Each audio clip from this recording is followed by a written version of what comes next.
What's up, everybody? Welcome back to another episode of the Banner Report podcast, starring your hosts, Cody Adams, Steve Crowley, and Jacob Pierce.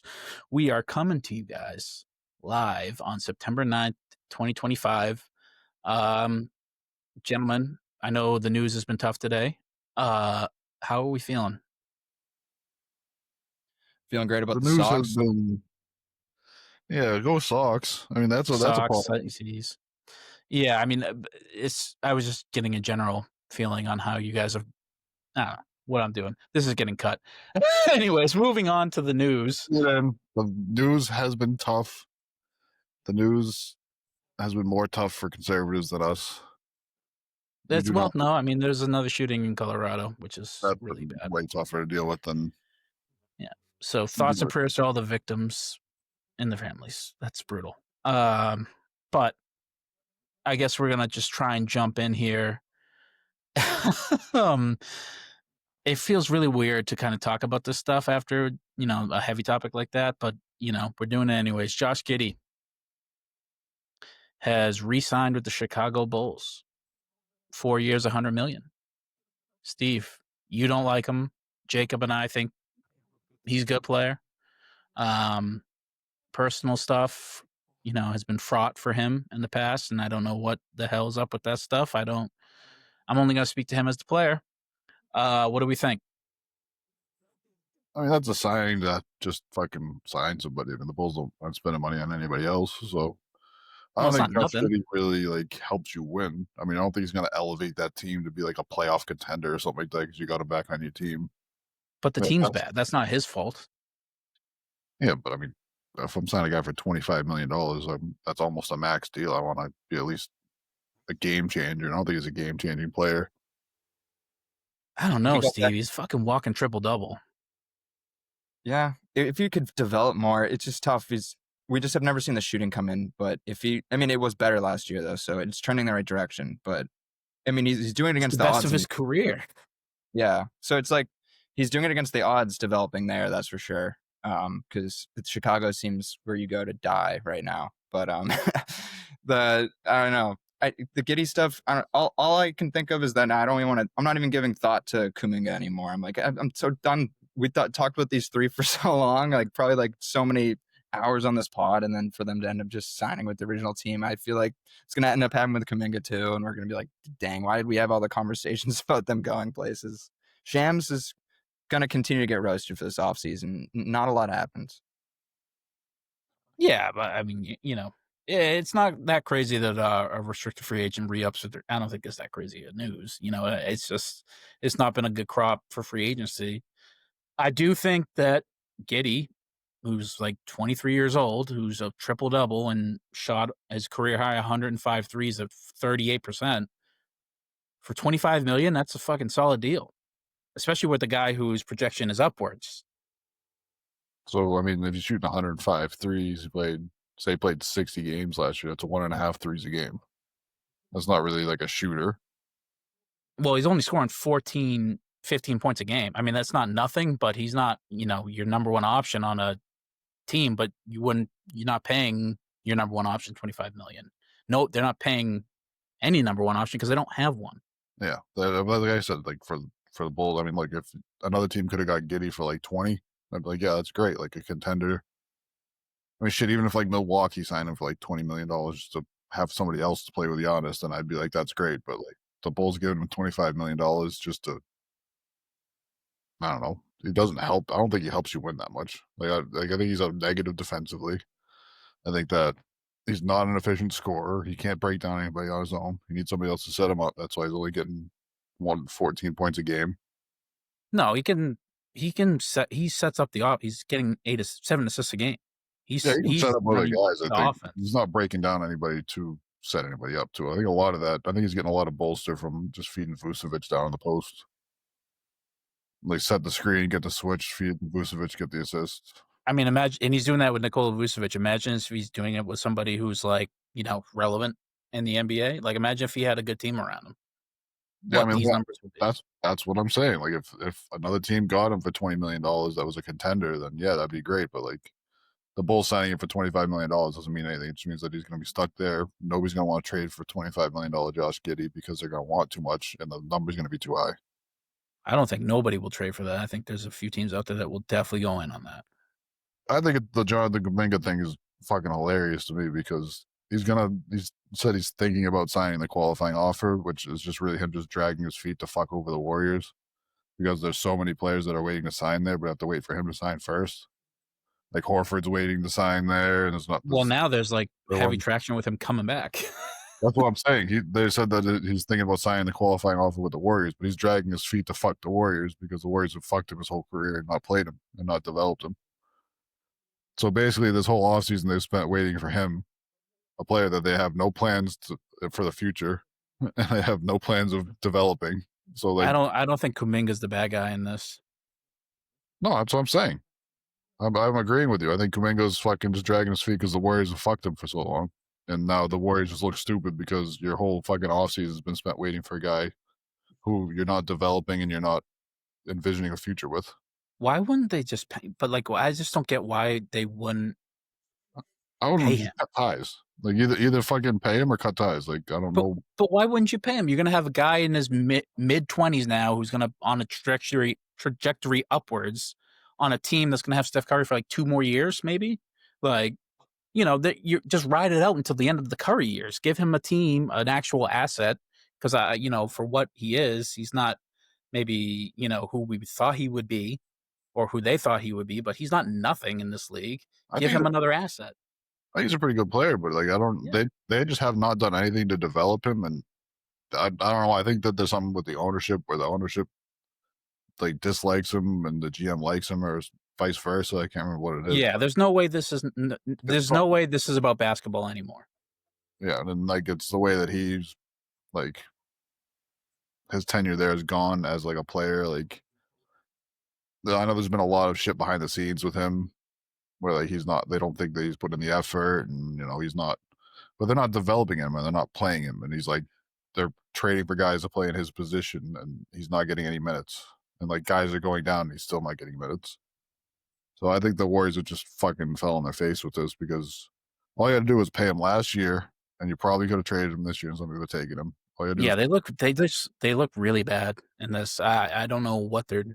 This is what I've been talking the game about plan was with them just being a badly run organization since fucking they got KD since he left. Like they just have not done anything except for just fall on their face every year. I don't think this is this. While I agree with the initial point that they've bungled this and they look really bad here, I don't agree with what you just said. Also, they re-signed fucking Draymond Green after he assaulted another player on their team. That's a pretty bad fucking look. No, I don't think so. I think Draymond Green and Steph Curry need each other still. But you still said you need somebody to come in there after Steph Curry, and Draymond's going to be gone before Steph Curry. Like Draymond is eating up a shitload of salary cap to not be a good player anymore. No, but what he does with Steph, it makes him a valuable asset. The way he sets screens, the way him and Steph just have a simpatico that is maybe not anywhere else in the league. So I disagree with your point, I guess, but I don't know. It's just, but yeah, they look bad. They have bungled this, and yeah, there's just no way this is about basketball anymore because either cut ties with the player, you don't like them, you don't need them, get another roster spot for somebody you can maybe develop, or give him some money to play for your team and give Steph Curry another asset. But I have a feeling it's a bit like the Micah Parsons deal. Obviously, you know, Kuminga, Micah Parsons aren't anywhere the same caliber of player, but the Parsons trade was not about Micah Parsons, the player. It was about egos. It was about Jerry and Micah, not about a 26-year-old defensive end who led the league in sacks the last 2-3 years. I have a conspiracy theory about that too. Hit me. Because Jerry Jones was talking to him directly, which you're not allowed to do. You have to have a representative through the union. Yeah. Player. And yeah, that happened directly. And Jerry Jones has been skirting that rule. There's a big thing that came out about it, and the union was gonna crack down on fucking Jerry Jones and all that shit. And I think that he just wanted it out of his hair at that point. whatever answers he got from Micah weren't good enough for him to keep trying to fight through this union bullshit. So he was like, all right, I'm just going to trade him. My first eyebrow raise is like, what is the possible penalty for that? It has to be monetary. The monetary and also maybe draft picks too. That's fine. Then like, I think that's why I think like if Michael wasn't giving Jerry the answers that he wanted anyways, and he was going to get fined and lose draft picks for continuing to talk to him if he stayed around, I think that might have just helped push him out the door. Steve, it doesn't make football sense at all. The picks, you pay the fines for the. Oh, that's what I mean. If Michael don't get rid of them, hey, fuck off. I'm not playing for you, or hey, give me more money, or I'm not playing for you, and Jerry didn't want to do it anyways. Then he wasn't. Where are you getting this that Micah didn't want to play for Jerry? I'm just saying if he did tell him that when they did meet without the union rep, and then Jerry was like, all right, well, if you already told me you don't want to play for me, then I'm not going to keep you around and then get fined for all this shit. So I'll just trade you. I don't think that is the reason at all. I think it's just Jerry's feelings got hurt. And he's like, you're not bigger than the team. And he was like, but you know what would really help your team that's trying to compete for a Super Bowl? The best pass rusher in the league. So, I don't know. It might be bigger than the team too, because I can't name two other players on that team not named Dak Prescott, who I think that's way out anyways. Actually, he looked fucking fantastic. Like really good. I actually was like, holy shit, maybe this guy's like for real. Specifically because he's in such great shape now. 8 years in his career, we're talking about, this guy might be for real. Yeah, Steve. I mean, what do you want? It's the fucking NFL. He has to play against Tom Brady and Patrick Mahomes. I just think that's a funny time. He's like, this guy might be for real, and not like, like his second or third game in his rookie year, figuring out this guy might be for real. It's like, we got 8 years of leniency to figure out whether he was a real. Okay, but what's your definition of like what's for real? I mean, like win a Super Bowl. What's your definition of what's for real is my question, because I don't know anything about this fucking guy. He's always put up stats. I think he's thrown for like 5,000 yards twice. Like he's always put up numbers. It's not. So he's always been for real then. Well, I think it's a bit different when it comes to like winning. Like, is he for real serious about winning a championship, or is he just trying to get numbers? Or whatever the fuck. I think Dak is now. I think he's always kind of been for real, but I don't know. I don't know. I don't know where I'm going with this. I was gonna say he's had bad years, right? But usually, like because of injury, it seems like last year, right? He got his leg snapped like 2-3 years ago. Yeah, on a rollout, but he's always put up numbers. He's always had CD. Yeah, the issue is also just because where he plays too. I feel like he'd get a much different leash if he wasn't on the Cowboys. That's for sure. Yeah, like Dak Prescott is a much better quarterback than Justin Herbert. But Justin Herbert plays for the Chargers and doesn't get nearly as much scrutiny as the quarterback for the Dallas Cowboys. But, people would be like, Justin Herbert, I think he's pretty good. Dak Prescott has been much better than Justin Herbert. And the amount of career they've had, respectively, I think. Dak's not in his fourth year.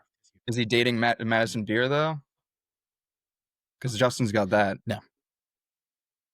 No, Dak seems like some like conservative white lady that like probably like handles all of his side business. I think he's happily married. For all intents and purposes, Dak's just a really good dude. I think people love him. Yeah, he's always seemed. I watched the Hard Knocks with him. I liked him a lot. He's a religious guy, obviously, and so maybe you're right, Steve. I just think he's a good dude, though. I think I've just heard things about that, but maybe that's just stupid Twitter shit. I don't know. Oh, I know. I don't know. Yeah, the RFAs, man, been a weird wrapping up of the free agency period for the NBA. I think the big story that we're kind of waiting to drop is what's going to happen with Kawhi. That's kind of like the next big story in the NBA. But Silver had a fucking press conference today. I don't know. I didn't see anything about that. He must not have answered any questions about it. He must have said we're not talking about that today, because all he talked about was the NBA being a highlight league, apparently, and he doesn't really care if viewers can't afford to fucking watch the league this year, which is fucking genius. terrible thing to say. I What? don't know what. What an idiot. Like the worst thing you Like, can say. I mean, yeah, I think, yeah, like, sorry, brokies. Fucking Basically. pay your bills, dude, or whatever. It's not getting any better. That's stupid. Enjoy. That's just really. Has he completely tarnished his reputation as a good GM? Or I'm sorry, commissioner? Yeah, I mean, like, look. Also, when you start as a commissioner, it's like you're starting at neutral. Like, we're not going to give you the benefit of the doubt that you're a good commissioner. Most people aren't going to say you're bad unless they know you behind the scenes.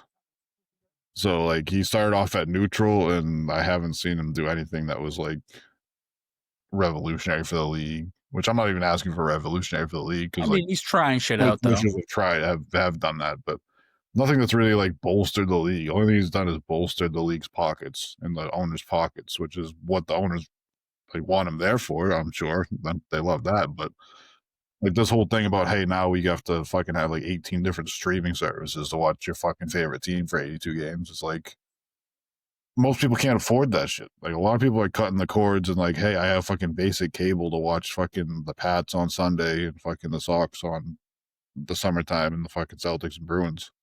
And that's all they're paying for. They're not going to pay for fucking ESPN Plus, and they're not going to pay for fucking Hulu and fucking CNBC or CBS or whoever the fuck has the rest of them. Like, the people aren't going to want to pay for this. And it's going to be so hard to find fucking games too. I don't know what. I mean, there's obviously stuff he can do about it, but I don't know if he can fix the issue. I just think we're in a technological era where the cable is basically dead beside your parents, and we're all just on these streamers now, and not everybody has every streamer. Most people have a few, and the expanse of the four major sports into these streamers, I just don't know if it's something these guys can fix on their own.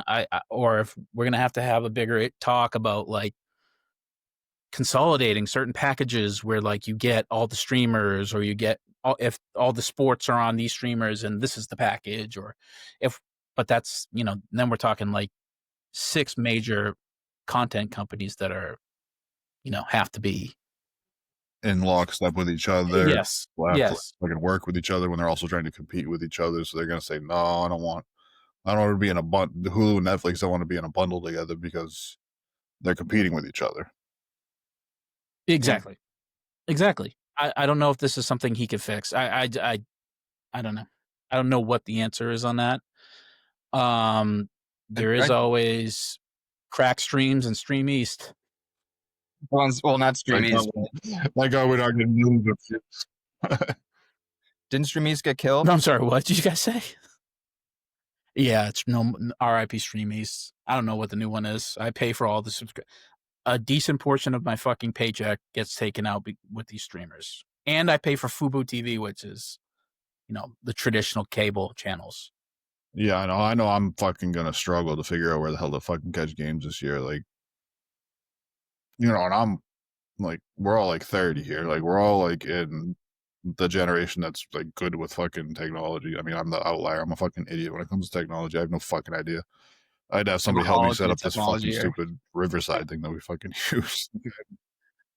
I struggle to fucking figure this shit out. I bought you a mic you don't even use, you dick. We figured out that the mic sounded fucking worse, remember? There's no way that's true. We did. We talked about it. We checked it one day. But like, anyways, like, think about people from like the generations like above us. Like, there's no way that like our parents are gonna be able to figure out how to watch the fucking like the Celtics. Like, I mean, like, my parents aren't huge like Celtics fans. They enjoy the Celtics. They're gonna watch them when they catch them. But like, I was gonna say, does the NBA care? Do you think the NBA cares, or are they willing to sacrifice that demographic? I don't think the NBA cares because right now Commissioner Silver is running it for money. I don't think they care. I don't think he gives a shit about the fans anymore. I think that's been like the biggest letdown of having him as the commissioner. I don't think he gives a shit about the fans. This proves it. Like, I think that there was other ways you could have done this. You could have pushed this TV deal and said, hey, we're just sticking with the lineups that we have. We're not going to go straight to streaming, or if we'll give you streaming rights to it too, for all the people that do cut cable, cut the cord. but we're not going to exclusively put it on your streaming service. Like, we're going to put it on cable and on all the regular ones too. Like, I think there was other ways you could have done this. I wouldn't have been as profitable, but like it still would have been profitable. I mean, the NBA is never going to be a negative profit company. It's always going to be growing. It's going to be interesting to see what happens in 4 or 5 years when the NFL ends its cable deals or when they're up. It's going to be interesting to see what happens with that, because I think that's going to be, if the NBA isn't already, the NFL will definitely shake things up a lot if people can't get to watch it. I think the NFL will probably look at what the NBA is doing and come up with a plan on what to do from that. They definitely have a course of action, but it's just going to be interesting to see what it's going to be. I mean, I don't know. Steve, to your point and all the points is like something that's like kind of wrapped up in all this too, that I don't even know if it was, I'd have to watch the full thing. I don't know if it was addressed, but the biggest issue, not like obviously the high costs is a huge issue, but like we still have blackout areas too. Like people in Denver came and watched the home games. You talk about like people not being able to figure it out. You know that people in Denver have to use a VPN to watch home games. And that's what I have to do for the Red Sox. So it's like, that sucks. Yeah, I bought Nesson, but it's not allowed to be like you can't watch Red Sox games on Nesson here. So I have to VPN to Denver to use something I even pay for. So it's like not even like the TV deals. It's like like I'd honestly like if they got more expensive, but everyone could watch everything like that. Okay, that sucks, but at least there's that. Like people just can't even watch games. So obviously he doesn't care about the fans. He's willing to like sacrifice the natives of Denver because he doesn't want to like pay extra on those TV deals. Basically, it seems like. That sucks, dude. Imagine like having you get a chance to root for Jokic night in, night out, and watch him, and you can't even do that. That's We brutal. could figure out a backdoor fucking way to do it, and like, God forbid, like your parents have been Nuggets fans their whole lives, and like you have to fucking set them up with a fucking VPN every fucking Tuesday night to fucking catch Jokic because they want to fucking stream it through fucking Hulu or some fucking stupid shit. Dude, it's also dumb. Like I even have to like I have to clear my history too because the sites like know you used a VPN last time. Like it's you have to go so hard around everything. Like I have to like use a private browser with my VPN because Nesson can track VPNs, and I'm like, what the fuck, dude? I'm just trying to watch the subscription I paid for. You live in Massachusetts too. You don't even. It's not even like you live in like fucking like Idaho or like that. You can't watch it. Like you live in fucking Massachusetts. Yes, sure thing, dude. That's definitely the reason why you have to clear your history. I gotcha. That's the secondary window on the private browser. That's what that's for. The socks are just the warm up when he gets to watch fucking Connolly early and fucking totally over here. Fucking that's just the warm up. Yeah, what kind of weird? The Red Sox. I like the Red Sox getting back in the business of having like weird named pitchers. A bunch of Connolly. Sick, dude. Love that. Yeah, man. I don't know about the cable stuff. Who knows? I just know I pay a lot of money and I do get to watch most of the stuff. But then again, Steve is right. We are up on where stuff's streaming and how to get there more than probably a lot of older people. I think a lot of fans too, like even like people like me, like they're gonna be like that aren't not like me because I'm a huge Celtics fan, but like your casual fan that's like me and isn't like huge on tech, like they're not gonna go through the time of like Googling fucking what fucking streaming service it's on, and let me go set this up and then pay for this just to get the fucking Celtics for half the year. Like they're not going to go through all that shit. They're going to check the fucking ones they have, and if Celtics aren't on it, they're going to say, oh, well, I'll watch the fucking Bruins, or I'll watch fucking soccer, because soccer's a year-round sport, and there's so many different fucking soccer leagues. Like, they'll find something else to enjoy, so. Yeah, I do think it's a bit short-minded, the statements, and I do think Silver has done a lot to tarnish his reputation as a good commissioner, and at least in the eyes of the fans. As far as the product goes, it's probably never been more popular, and definitely profitable. But I just don't think he cares that much about what the fans want. Was he the commissioner for Sterling? I'm sorry, what?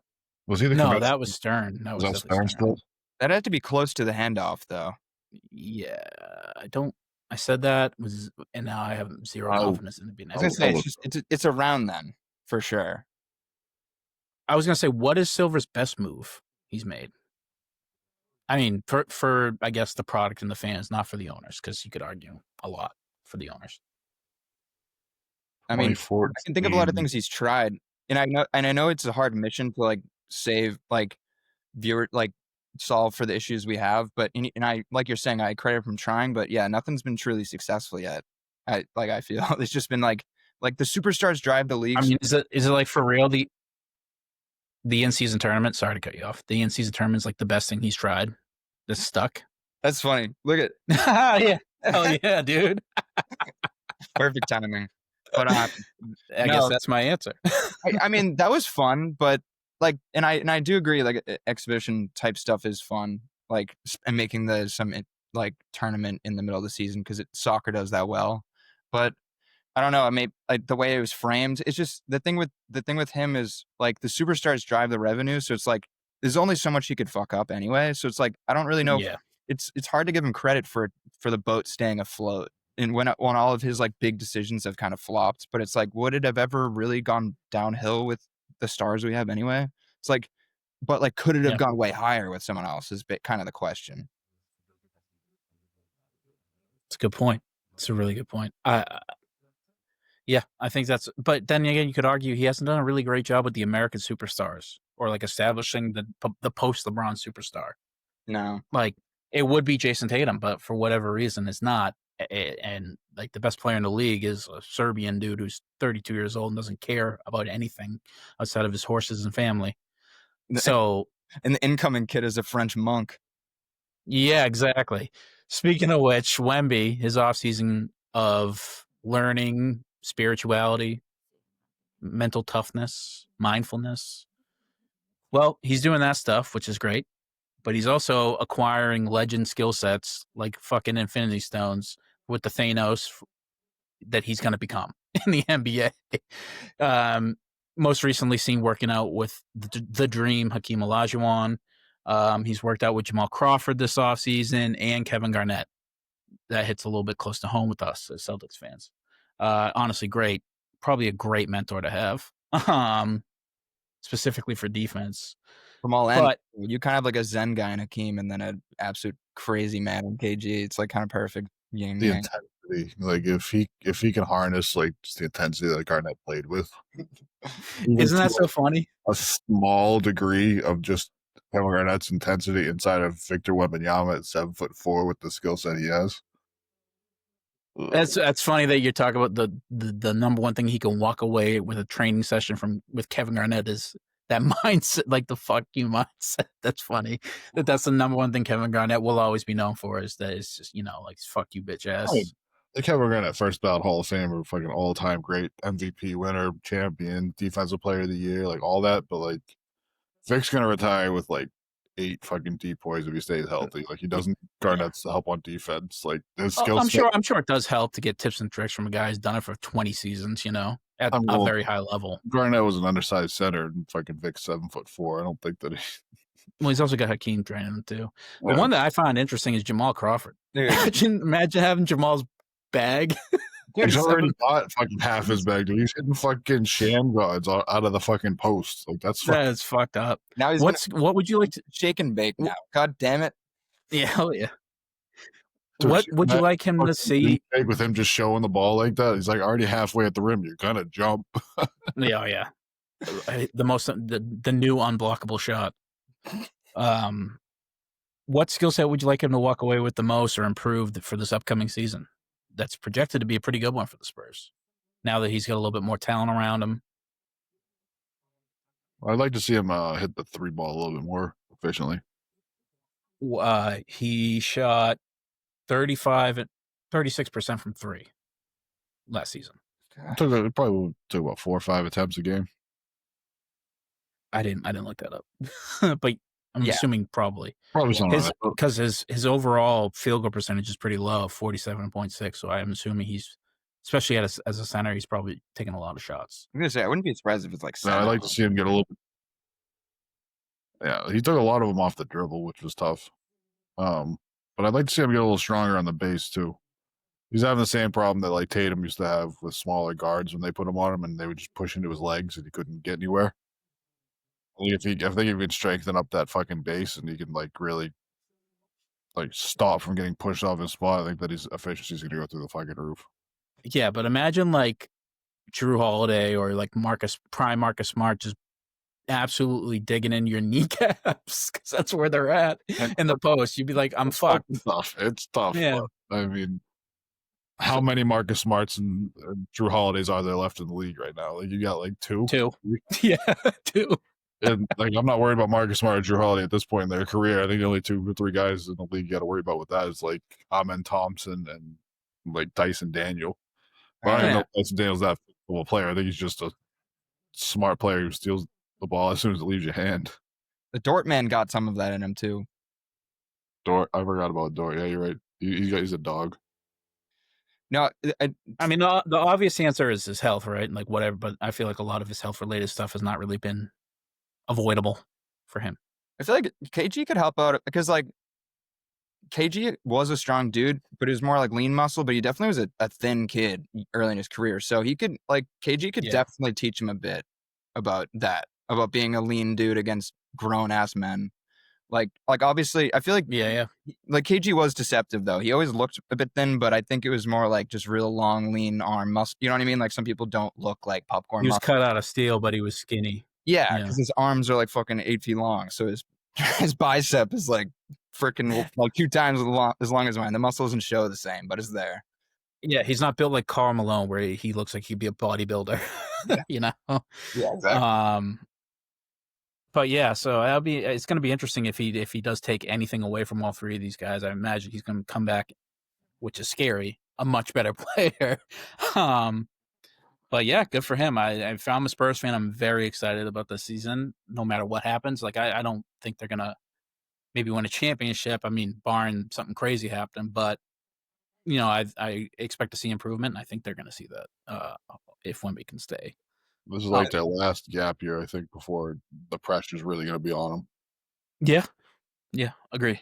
I think we should all be happy too, because this is this is all what we hope for when it comes to like young stars too, just to be this romantic about the game and like just study from the light. Like this is exactly what we want. Like as a fan, it kind of makes me blush. I'm like, oh, this guy really cares about the culture, and like it's almost like the NBA's in good hands. Like this kid's like you're saying going around Infinity Stones where he should do it. So I'm just happy that the next superstar is like this. He's not like talking down to the veterans. He's like trying to gather everything. He's a very, very nice boy. It's awesome, honestly. Yeah, I agree. It's like the only other player that I can think that would do that was like Tatum and KD. Like I don't think John Morant's working out with like Gary Payton. Maybe he is. I don't know. But like I've seen him play defense. If fucking Gary Payton fucking was teaching him and he played defense like that, I think Gary Payton would walk on the court and slap him. Hey, John Morant might shoot about it, dude. Gary Payton might just slap his dad instead. Yeah, man. Just an unrelated but semi-related. Nas Reed. That sucks, man. That's brutal. Yeah, that was another that was gun violence again. Yeah. I think one thing is for sure, if you walk away from anything with this episode, is that we need to get better at controlling access to guns across the board. But yeah, Nas Reed's sister fatally shot by her boyfriend. Awful. Not good. Not good. Speaking of not good, NFL Week 1. I mean, Patriots might suck again, which that hurts my feelings personally. My fantasy team for sure sucks. Let's just start with the breakdown. The Patriots. You guys watched the game. You heard about this. You're familiar with this? Mm-hmm. Steve, I know you're. What'd you guys think? I thought the defense played pretty fucking bad. I was excited. The defense was the best part. They got the pick early, but I didn't feel like they slowed them down at all. I mean, you had them at 3rd and 20 at the end of the game, and you give up. They scored 17 points. What do you mean? Yeah, well, it's not like they fucking had fucking prime Tom Brady behind them. They had Geno Smith. He threw for fucking 362 yards. Exactly. He had a great game. You shouldn't give up 362 yards to Geno Smith. That's my point. Like, I don't know, man. I think he had a great game. Also, like a 3rd and 20, dude, and your corner's biting on a fucking in route. Like your corner's biting on a button hook on a 3rd and 20 at the 10-yard mark. Like that's fucking terrible. Like you can't do that. That's undisciplined football. Fucking Will Campbell. What, two offsides penalties or two So penalties? Gave up two sacks, I think. we didn't score any points second half besides a field goal, maybe. I forget. Drake May looked really bad, just really bad. He was airing balls out, like not making the throws, the reads.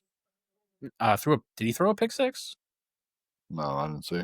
Maybe just a pick. Yeah, just a pick, I think. Yeah, I think we just looked really young on offense. Had no motion in the offense. Defense, I thought actually was fairly very good. And we weren't even playing with our best player. Yeah, Harold Landry leads the league in sacks. Now they did put up yards, but they didn't put up a lot of points. And it's not a great offensive unit in general, but for what it was, I thought we did okay. I just think the offense looked really young. Like you said, Will Campbell killed an entire drive with two false start penalties on the same drive that basically killed it. And then we couldn't.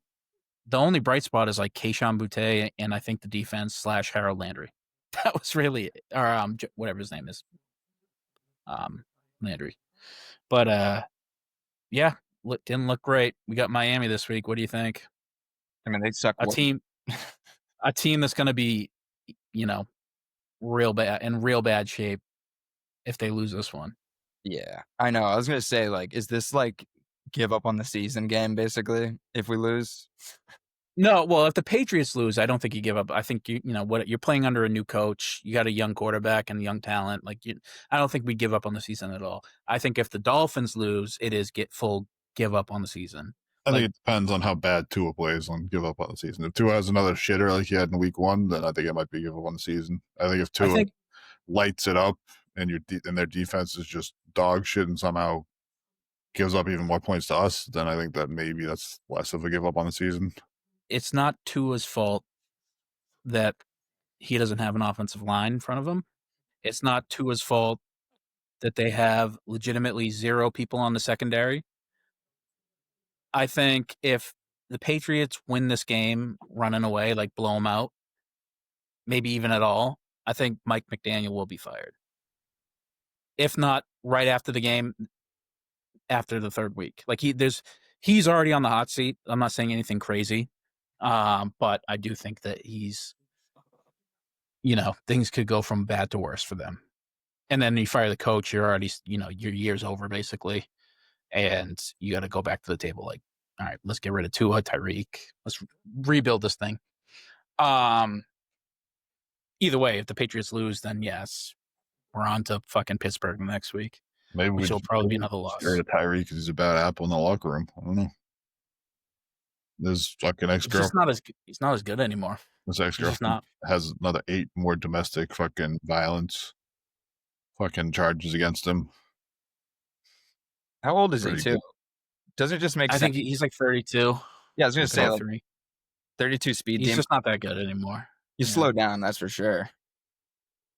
I don't know if I don't think he's the total issue. I think he'll be good on, if he gets traded midseason, he'll be good on that team. I think, depending on the team. But I think the game of the weekend or whatever was the Ravens at Buffalo, barn burner. I mean, the group chat was popping that night. I woke up to 119 messages on my phone.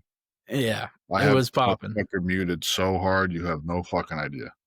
A lot of it was me trying to rage bait people. It's it's what I do. Dude, it was a scene. It was up 40-25 at 4 minutes left. I thought the game was well in hand. I was wrong. The Ravens blew a 40-25 lead with 4 minutes left. Yes, that's pretty bad. That's 2 touchdowns and a field goal to lose. Right.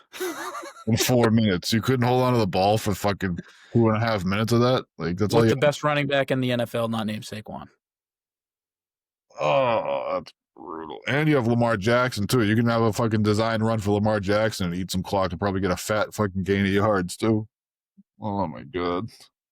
Well, it didn't happen, Steve. How do Ravens fans do it, man? Doesn't it just they seem like a very cursed fan base at the moment? Like I feel like they just melt down and in every It's those Ray Lewis championships, dude. They traded this whole. yeah, that might be true. I'd do it. It's probably people are gonna be if the Patriots don't win in the next decade, they'll be saying the same shit about us and Brady and Belichick. Well, it's we're worth it. cursed. Worth it for us, man. Of course, it always. Yeah, I saw a Super Bowl in my lifetime. You could be a Cleveland Browns fan and not say the same. You know, but that team continued. That franchise is actually fundamentally cursed, and I don't know for what reason other than I think they moved them out of their original city. But they keep fucking up by bringing Deshaun Watson in for the most guaranteed money ever, and now he's just like a fucking $30 million fee they have to carry. Yeah. The Cleveland Browns talk reminds me of a stat I saw about Tatum and Brown. They have more combined playoff wins than 8 different fucking NBA franchises have in their entirety. Oh yeah, that makes sense. They were in the playoffs since year one. Yeah, Tatum and Brown have 72 playoff wins combined, and there's 8 different franchises that have 70 or less playoff wins for their entire franchise's existence. We've been, and I know it's kind of weird to say this now, coming off of tragic fucking cliff fall off year. We've been supremely blessed in the last decade to watch this team, just always in the mix, always, and really good and fun to watch and good guys to root for. Shout out to those guys. But I mean, what do you think? You think the Bills is their year, dude, or do you think the Ravens will bounce back? I mean, the Ravens didn't for fucking 3.5 quarters. They look like the much better team. Or maybe this is a wake up call for the Ravens to finish out games. Maybe this is they get that wake up call in week 1 and they don't look back for the rest of the year. I just have a hard time relying on Derrick Henry. I mean, the cliff's going to be there at some point. That's crazy. He's been literally the most reliable running back for a decade. It's been a decade. That's the part that worries me is it's been a decade. We're talking about Tyreek Hill not being good at 32, but Derrick Henry, who gets hit every single play, is going to be good at 32. I don't know. He looked fucking pretty good to me, dude. I don't know. I'm just saying it's a long season. That's the only thing I'll be worried about with him. Of course, yeah. But then I feel like that could be a problem. You can say that about anybody, though. Literally any position. It's a long season. Yeah, of course. But it's a longer season for a guy who's 30 and a running back and has that many miles on him. It's a much longer season than for him than for a quarterback. Listen, everybody's not LeBron James until there's a LeBron James. Are we claiming that Derrick Henry is going to be the LeBron James of running backs? No, not in terms of success, but maybe health wise. Maybe he's part of it. I mean, Brady. What about Brady? He had one major injury his entire career. Is he going to be the Vince Carter of running backs, where he's just there forever, just consistently? No, his prime is already way surpassed. Vince's prime was for 2 seasons. Derrick Henry's been good since literally year 1. Mm-hmm. Like a top 5 guy. I'm just thinking longevity wise. I mean, he's already for 17 seasons and it just never ended. Well, there will never be a 17 season running back. 17 season running back. You know what I mean? Just a guy who's going to be there every year contributing no matter what. I mean, yeah, he's been that, and he's outperformed Carter at their current stages in their careers. I just don't, for how long it goes. I don't know. Maybe it could end next week. I hope not. He's very fun to watch. He's such a good fucking player to watch. I mean, he has such a great. He's like a fucking much bigger and better Lawrence Maroney. He'll get outside the tackles and he'll either make a move on you, make you look dumb, or he'll pretend to make a move and then just run you over because you're on your heels and just give you a concussion. He's unbelievable. I mean, if we're talking about, speaking of former Cleveland Browns, he is like the modern Jim Brown. He is just bigger, faster. He looks like he's playing a different sport as compared to half the defenders that he's going against. Do you think he's really that good? Do you think he's on Jim Brown's level? Yeah. I don't know anything about football. Well, I So mean, I think Jim Brown has a championship, so I guess if you want to hold that against the them. Browns got a championship. The Browns That have. was the last time the Browns won. Yeah. I didn't even know the Browns had any championships. It was like it might have been like an AFL championship or whatever. It was like before pre-merger, I think. I don't know the facts that much. I know it was like in the 60s, 70s.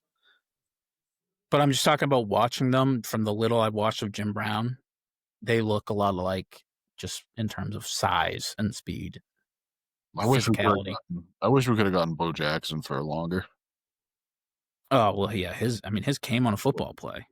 He would have I think he would have, if he was healthy, I think he would have broke every fucking record. It was like the most innocuous fucking, it wasn't like the guy just dragged him and he like severed a nerve in his hip. Yeah, he stepped wrong on his hip and he popped his hip out of place. And when they put it back, it wasn't right. And the blood flow wasn't right there. So it damaged the nerve or something like that. And then he was just never the same. That's fucking sucks because, like, I really think that he would probably go down as like maybe like the third or fourth best football player ever. He was such a freak athlete. We talk about, despite him not winning like anything, we talk about him like he was the guy. He's like Derrick Rose. Derrick Rose was healthy for like 3 or 4 years instead of like 1 or 2. Well, I think he's exactly like he's like Vince Carter. He's just like they possess the ability, the physical ability. It's just like he got marred. He was my Never favorite got there player in NFL Street to use. Cheat code. Dude, him and Eric Dickerson. I like Edgerrin James myself. That was like the era. Ricky Williams was a beast. Yeah, they had Priest Holmes in that game too. Priest Holmes was Priest Holmes. That's how I learned about Jamal Williams. They had Santana Moss and Randy Moss in that game. That was pretty sick. That game was so much fun. Hell yeah. One time I pissed off. I think I was at Nick Richards' house, and I was playing with him, and I pissed him off because, like, obviously you draft a quarterback and a running back, and like we had the legends, so I was like, I'll just pick Bo Jackson first. And then I just picked like a bunch of. And then my second pick, instead of picking a quarterback, I was like, I'm just gonna pick fucking Dickerson, Eric Dickerson. And you had like Trent Green as your quarterback. I didn't have a quarterback. I picked the fucking. I ran the fucking shotgun. I did quarterback run, and I did a fucking running back run every single play. And the quarterback was Eric Dickerson, and the running back was Bo Jackson. So I was like, all right, it's either go to Eric Dickerson and I'm going left, or it's going to Bo Jackson and I'm going right, and you don't know which one. Good luck stopping me. Dude, audible whichever side you're on the fucking field. The craziest thing about Bo not even mentioned is that he was a legitimate all-star in baseball too. Like, I just was looking at his stats. He actually was in the top 10 for MVP one year. Kansas City Royals, right? Yep. Yeah. He was MVP. There's 10. That fucking play where he ran up the wall and made that catch. That was NFL Street fucking esque right there. Speaking of fantasy football, I got destroyed in the mid-off. I picked the Ravens defense, which fucked me. Do you get negative points for that? Yeah, negative 10 points. All I need, if I had just started, I had Green Bay's defense on my bench. I just needed them to like not go below 7, and they scored 11 points. So if I started them, shoulda, coulda, woulda, right? I would have won. But I lost. Steve, you never stood a chance. You played against my brother, who has both Josh Allen and Derrick Henry. I was winning when I went to bed that night, and I woke up and I think I lost by like 40 or something like that. And I was like, oh, that's fun. Yeah, it just happens like that. One game, just you go to sleep a victor and you wake up a loser. But somebody who went to sleep a winner and woke up a winner, Jacob, you dominated, 143-95. ESPN loves you. They say you're the best team in the league. I got you next week, so you better watch your ass, dude. No, that's why I'm celebrating, because I know, like, I feel like I always draft well, but the wheels fall off because I don't know actually about how to manage fantasy football well. So I feel like I'm celebrating while I got it, but I'm definitely not thinking like I'm gonna win the league. But I'm having fun at the moment, that's for sure. Just keep doing what you're doing. Whatever you got going is working. Yeah, Zay Flowers. I mean, that was good for me. Zay got he's number 1 receiver last week, I think, which is pretty insane. Yeah. I think I got him 5th round, so if he continues that, that'd be amazing. Justin Jefferson, 4 catches and a touchdown. Come on, dude. Do better. I mean, that's a pretty good day. But not Justin Jefferson good, That was a good game, though. I got fucking Jimmy next week. Yeah, you got Jimmy coming up. I better fucking win. I just want to fucking read. Oh, please win. Please win. I'm gonna have to ask you guys what to tell him to rage bait him. Oh, I mean anything. He'd be just After you beat him, you could just be like, "Hi, Jimmy," and he'll fucking flip his lid. Cody, I'm just gonna say hi, Jimmy. I'm not even gonna go back to the conversation. I'm just gonna let him freak the fuck out. He's gonna just Tasmanian devil in the chat. Cody, that is funny though. I feel like it is that you mentioned it. Like the Vikings game was the second best game. So basically, like we're all just waiting for the last two games of the weekend for finally like some good ass games. Basically, last game on Sunday and then Mondays finally. But like the 1 o'clock slate was kind of ugly. That's for sure. Yeah, that's always how it is though. The 1 o'clock slate's the shitters. The Patriots have been there for 5 years. Yeah, that tells. We used to get like 4 o'clock slate like half the year, and then the big. Yeah. Then when we had a big fucking game, it would be like we would get the Sunday night football Prime time. Yeah. which I fucking hated when I actually used to watch the Patriots. Because like, cool, it's Sunday night. I got to stay up till fucking 11 just to get up for fucking work tomorrow. Greg, Or school at the time. Pretty Yeah, early. It was a 20-year dynasty, was like, Steve. what fucking time did the bus come pick us up for school? Early as fuck. Like 6:45 in the morning, 7 in the morning. How early we used to go into fucking school? Yeah, I think so. I don't remember. Fuck, dude. School started like 7:30. So yeah. I don't know. Once I got to high school, I never knew what time fucking school started. School started when I fucking showed up. Is when it started. Yeah, I was late so many times. That's your fault for wanting to get a ride with me. You knew you were going to be fucking late. Well, I totaled my car, so it didn't. I had no choice. With a fucking bus. No, that wasn't an option. Well, that's the fantasy update. The Red Sox real life update. Looking like they're gonna play the Yankees in October or late September, October. What do we think? Excited? Bring the hate back. October's gonna be fun. Bring the hate back. We love the hate. Did they win today? Oh, I'll check. But yeah, that'd be nice. It wasn't. Nope, we lost. They're playing the. We lost 5. They play the Athletics. Didn't complete the sweep, but I'll take it. Yeah, it's fine. Take the series. Just keep winning series, and you're gonna be in.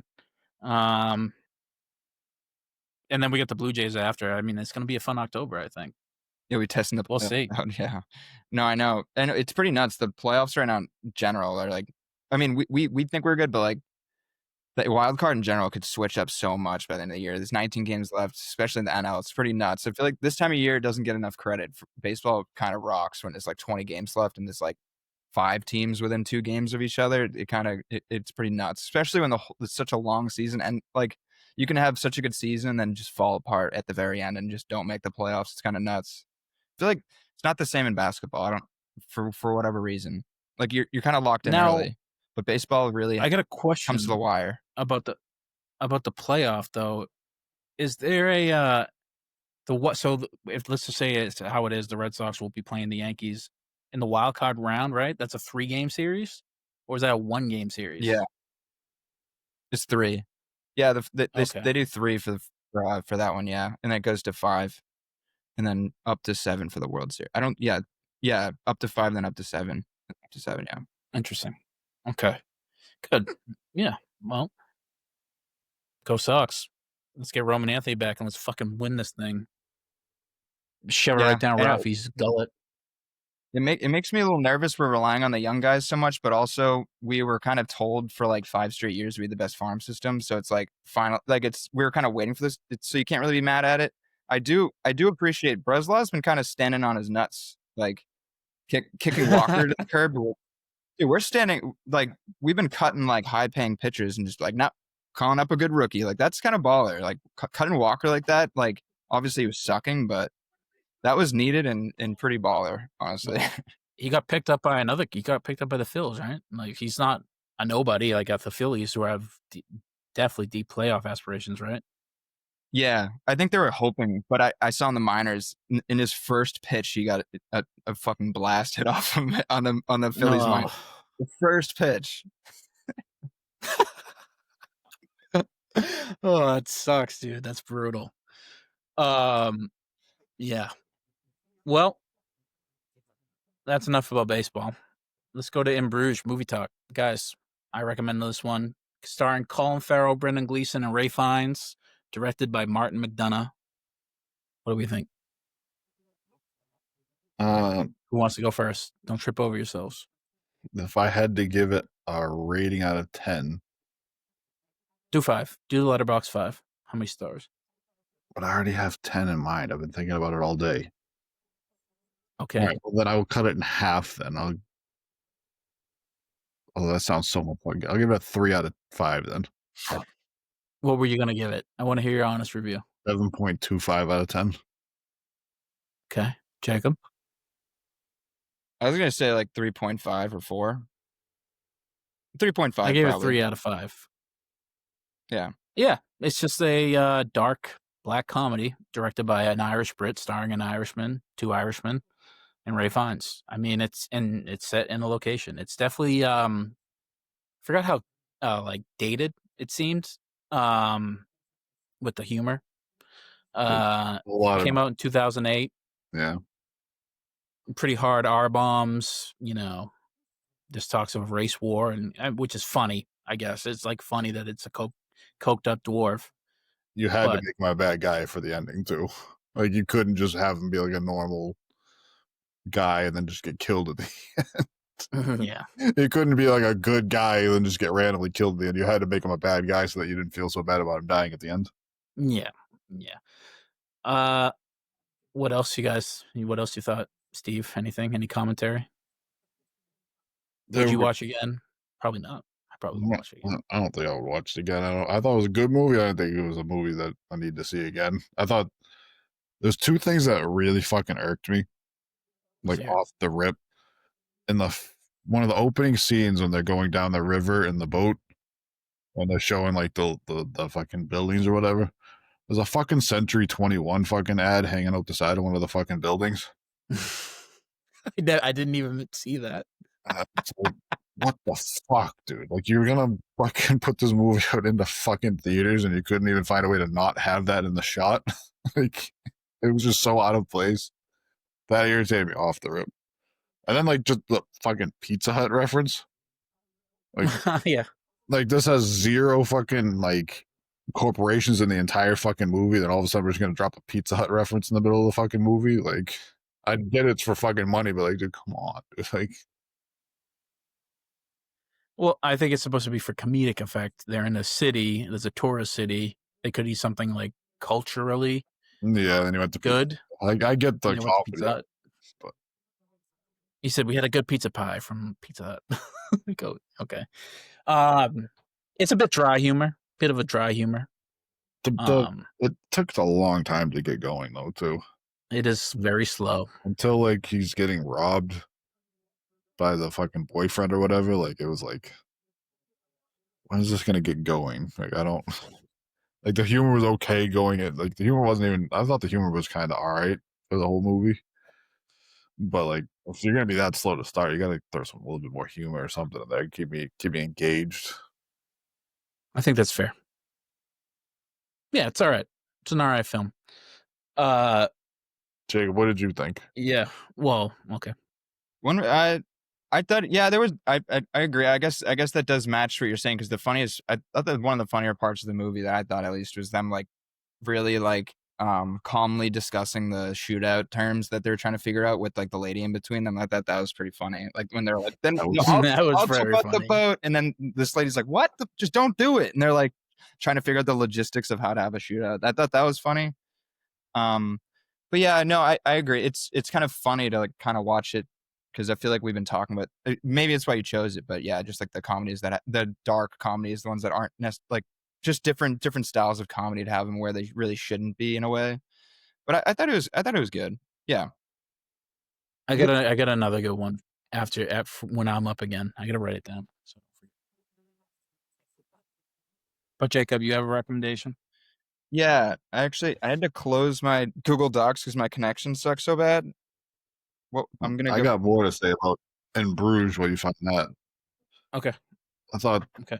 I enjoyed Colin Farrell. Another fun fact was that the top 4 billed actors were all in some form of a Harry Potter movie, which I thought was very funny.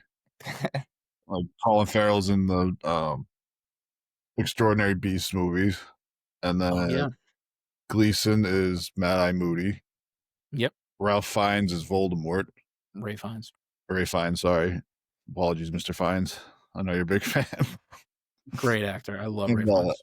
the actress, I don't know what her name is, but she's the one that Colin Farrell's in love with in the movie. Is Yeah, Lord she's good in Delacour French. Yeah. in that one, so that was cool. But I had the ending really is what brought it up the point for me. Why? Just because it was it all replicated the painting that he loved so much in the museum.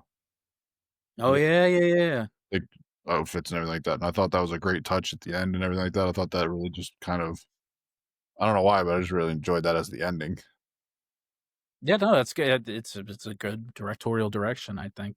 And McDonough does that a lot in his films. Like I watched immediately after this Seven Psychopaths, which is starring Colin Farrell again, and it's like the same type of humor, a little bit funnier and bombastic, but it takes place in America. It's about American stuff. But yeah, it does all like it's very like, here's the premise, here's what we're gonna do. Like you either like the bit or you don't, but we're gonna get there. And I think that's an interesting way to do it. It's certainly not appealing to the general mass with its choices. Are you ready for my crazy conspiracy theory about this movie? And me Shoot. looking way too deep into this movie? Shoot. I think Ray's already dead before the movie starts. I think that they killed him after the church incident, which was another thing. Was like just brutal. And his hell is in Bruges. Yeah, well, Bruges is purgatory. Like he talks Okay. in the movie, he talks about Bruges being his purgatory. And Ken is like a guardian angel almost, trying to lead him to heaven. Because like the whole movie is trying to lead him to like do good shit, not like go get hammered at the bar, don't kill yourself, don't be like don't go like chasing women, Do drugs. don't be doing drugs. And then eventually Ken realizes that like he's tired of being the guardian angel and tired of like trying to help Colin Farrell because he's not going to fucking do anything. So then he just goes to parties with him and is doing coke with the prostitutes and the fucking white supremacist midget or little person dwarf. Sorry. And I think that Harry is the devil, and I think he's coming to take Ken to hell for his sins because, like, in the church tower talking about he owes Harry everything. Ken owes Harry everything. That's kind of like the devil hanging that over his head. And he's also coming to take Ray to hell, obviously, too. Yep. And then there's him dying in the courtyard dressed with all the people dressed in the gothic outfits and everything like that, and the painting that he loved in the museum, and he like feeling like he has a connection to that painting, which is almost like him feeling like he's being dragged to hell. And Harry also taking the white supremacist dwarf to hell with him because like he's a bad person, obviously, so that was part of it. And then Harry's job in purgatory being finished, so then he just kills himself, and he's gonna follow them to hell. I will say McDonough definitely, I think it's probably purposeful that you picked. I think that there's a lot of fire where there's smoke with this conspiracy, because a lot of his films are like heavily ponderous about Catholicism and religion and like big, heavy religion, like what happens when you die overtones, as there are movies about like gunfights and hitmen. Interesting stuff. Makes me want to watch Banshees of Inisherin, even though I've never seen it. But speaking of movies I've never seen, Jacob, your recommendation? Yeah, it was kind of just I didn't. It's not even like a movie. Like honestly, when you recommended the last one, I was like, oh, I've seen clips of that. I kind of would like to actually see that out. But I've never even really heard of this movie. No Sudden Move. It just kind of seems like a movie that slid under the radar in the last few years. Yeah. Starring Don Cheadle, Del Toro, David Harbour, John Hamm. Pretty crazy cast of slid under. That cast is stacked. Yeah. So I was like, damn, okay, it has decent reviews, like kind of 7 out of 10 ish territory. Most places, like Rotten Tomatoes loves it. So I was like, this could be a good time. Let's ride. And it's Soderbergh. Yeah, it's Soderbergh. It's on HBO too, so that'll be good. Hell yeah, I'll watch that tonight. Damn. It's gonna be on my weekend list for sure. Yeah, man. All right. So No Sudden Move is the recommendation. 2021 on HBO Max, if you're following along. Jacob, did you have any thoughts on my fucking conspiracy theory? I mean, I cannot deny any of it, because like when I was watching the movie, and I actually was writing notes, and they were in the museum and when in their church, I literally wrote both times like they're clearly trying to point out some motifs or some like, because they're just talking about that shit way too much. I was like, this clearly means something in the story. I didn't even like really work to try to connect it in the end, but I literally wrote that down. I was like, this museum stuff's gonna matter. This church stuff's gonna matter. Yeah. Like Ken kept taking him to churches too. I just remember like he took him to like fucking 5 different churches, trying to show him like Possible. holy way. Yep. Yeah, I think it's purposeful. I mean, heavily religious vibes and overtones. That was really fun breaking down a movie. Yeah, it was. I really fucking did that until we started doing this shit. I never really broke down movies. I just watched them. I was like, oh, okay. Well, you forget that movies are art. I mean, I know they're big, giant productions with stars and people. The stars are people who have their own private lives that are, stuff to talk about. But they get together for a period of time and they make an art, a piece of art, and that's what a movie is. There's a lot that goes into it. Every single thing is a choice. Yeah, it's fun, man. Especially when you guys are the ones fucking suggest the movies, because you guys suggest movies that are a little bit deeper than the ones that I'm suggesting. What was the one you recommended? I forget already. Gentlemen, like it's not. But that was a good movie. It was a good movie. There's nothing really deep about it. It's not really a big breakdown of The Gentleman. It's a good. Yeah, well, yeah. It's not like a a fucking. Not an In Bruges. Yeah, there's no like intellectual depth there, but not every movie has to have intellectual depth. No, Aliens. That's my argument too. Aliens doesn't have to have intellectual depth for me to think it's one of the best movies I've ever seen, but it is. Even though there is definitely, if you want to dissect it, they added it with Prometheus. Yeah, up until now there's like Alien Universe is fucking nuts. But yeah, I agree. Originally, it was just like, yeah, this is a badass alien movie. It was rad. Well, even it just because we're talking about it now, I have to talk about Aliens. Aliens is definitely a story about mothers. Yeah, like Sigourney finds Newt or whatever the child is, and she has a daughter on Earth who's, I think she finds out is dead or old, one or the other, older than her now because she was frozen in time in cryosleep. But she's trying to escape from this colony full of aliens, but she has to fight the mom, and she does this by killing the eggs. And the alien mom's like, what would she do? The alien mom's trying to protect her brood and going after Sigourney, and she's trying to protect herself and her proverbial daughter Newt. And yeah, there is stuff to dig in there, but I'm looking forward to this. Not every movie has to have huge depth. Hi, speaking of, that's my son, and then there's also Dexter the dog. I think Steve is my son. You're older and bigger than your son. Yes. Yeesh. It's like that Don't Trip While You're Drinking Juice in the Hood movie, like where his dad is a baby. South Central Don't Be a Menace to South Central LA while drinking juice in the hood or something like that. Yeah. His dad is a baby who's younger than him. Oh, I never even seen that movie. Hey.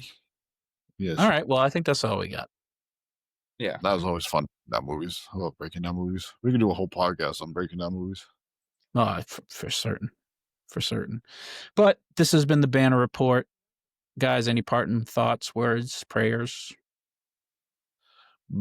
Prayers up to JT and JB. I hope they feel better.